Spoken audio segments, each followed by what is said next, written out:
Does any one of you know where this video was taken and why these people are demonstrating?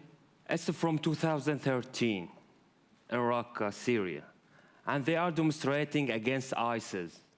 My name is Abdalaziz. I'm 24 years old, and ISIS has a price on my head. I was born in 1991 in Raqqa. The same year, two of my closest friends, Muhammad and Al-Mu'taz, were born. We grew up under the Assad regime. During 46 years, there have been many crimes against the Syrian people. Let me give one example of how brutal they are. In 1982, there was an armed revolt in a city of Hama against the Assad family. The dictatorship besieged the city and destroyed it with jets, tanks, and cannons. More than 30,000 people, mostly women and children, were killed as a collective punishment. This was a test of things to come. One day in March 2011, while I was a biochemistry student, I saw a peaceful demonstration in Raqqa. The Syrian regime arrested the demonstrators. I joined in. Later on, they arrested me 3 times and tortured me. But I started to become addicted to the peaceful demonstration. I was 22 then and had been covering the demonstrations with my phone and uploading the videos online. People started watching. I saw the power of citizen journalism. In March 2013, Raqqa was finally liberated from Assad's rule by the Free Syrian Army. The graffiti says, "Tomorrow is gonna be more beautiful." However, the universities and schools stopped working. Children lost their chance to get their education. And instead of going to schools, these kids started to join radical groups. The first time I ran into ISIS was in April 2013. A masked man with a Saudi accent, like this one, entered my university. So he came to us and tried to convince us to join ISIS. He managed to convince one of my friends. Later that year, I found out on Facebook that my friend was dead. Today, the recruiter is the highest-ranking ISIS Sharia officer in Syria. Later, in January 2014, they took over my city of 1 million civilians.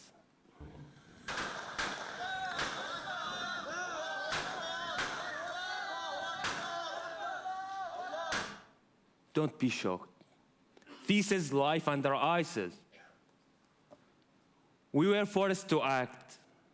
We decided that we will not keep silent. In April 2014, we founded Raqqa as being slaughtered silently to show the reality of life under ISIS. Maybe you are not a professional journalist, but we don't care about labels. Our organizations work in 2 teams. The first operating inside Raqqa, and the second on the outside. The oldest member of us is 27, the youngest is 18. I was working within Raqqa until one day ISIS fighters came to my house looking for me. Thank God I was not home, or else I would be dead. I escaped to Turkey and then later to Germany, which is where I continue to work today. The second part of our work takes place within Raqqa. It's not enough to expose the crimes of ISIS. We must also fight against their ideology and stop it from spreading. So we do media campaigns inside the city.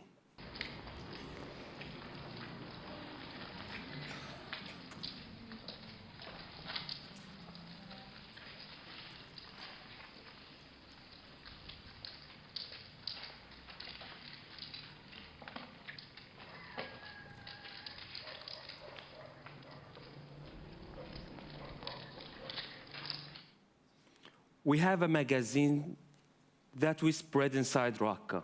Our magazine has the same cover of ISIS magazine to try reach the largest number of civilians.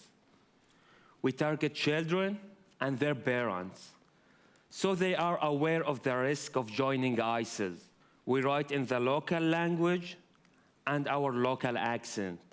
We carry out graffiti campaigns on the walls inside the most dangerous stronghold of ISIS, showing that we can defeat arms with words. We don't want to have another generation of ISIS fighters in the future. That is the reason why we are fighting their ideology today.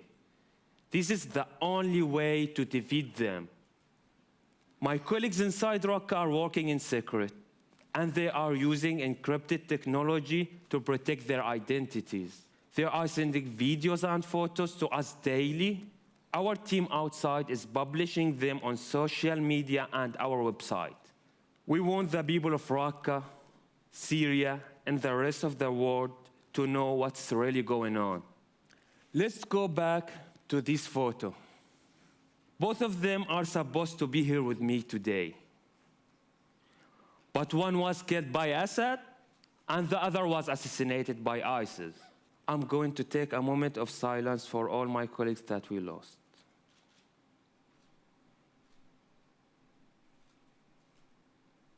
Let me explain the size of our suffering. This beautiful city, Oslo, has a population of about 600,000 people. Imagine that 3 Oslos were bombed, starved, and forced under a group like ISIS. Today, we are not only covering Raqqa. We are coordinating underground networks to do similar things in cities across Syria and Iraq. We are spreading like an anti-ISIS virus. I spoke today on behalf of millions of Syrians who are looking for a free and democratic country. We are caught between Assad, the killer of the children, and ISIS, an evil group tried to paint our nation black. Both of these evils must be defeated.